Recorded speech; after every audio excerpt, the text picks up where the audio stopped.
আপনাদের এলাকার থেকে আমাদের প্রসিদ্ধ আলেম, বাংলাদেশে পরিচিত মুখ হযরত মাওলানা আবুল কালাম আজাদ সাহেব ইনশাআল্লাহ আগামী নির্বাচনে হাত পাকা প্রতীকে নির্বাচন, আলহামদুলিল্লাহ আল্লাহ আমাদের সবাইকে কবুল করে নেন।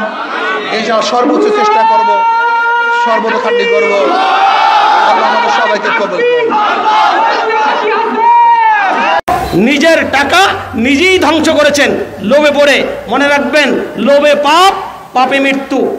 সুতরাং সাবধান হই আমরা আসুন ইসলামের পক্ষে, দেশের পক্ষে, মানবতার পক্ষে নিজে কাজ করি।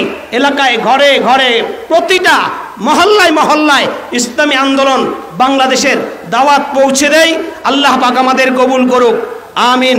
যদি আলেমের দলে থাকতে পারি, আল্লাহ পাকের মেহেরবানিতে আলেমের সাথে জান্নাতে যাব। সমর রেজাউল করিম সাহেবের একটা কথা দেখলাম, উনি পালায়া ছিলেন একটা কূপের মধ্যে কয়েক ঘন্টা। ওবায়দুল কাদের সাহেবের কথা শুনলাম, উনি বাথরুমে পায়খানার মধ্যে ছিলেন 4 ঘন্টা। কন্ত এমন নেতার পিছনে ঘুরবেন, আপনার অবস্থা কি বলেন? আলহামদুলিল্লাহ, আমি আর সামনে এতটুকু বলি, আমি শেষ করছি। আমাদের আল্লাহ পাক শুভবুদ্ধির উদয় হোক, আমাদেরকে আল্লাহ পাক সঠিক পথে, ইনসাফের পথে চলার তৌফিক দান করুক।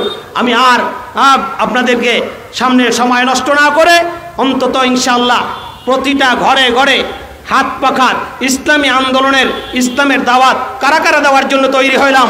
আল্লাহু আকবার, আল্লাহু আকবার। আল্লাহ পাক সবাইকে কবুল করুক, আমিন।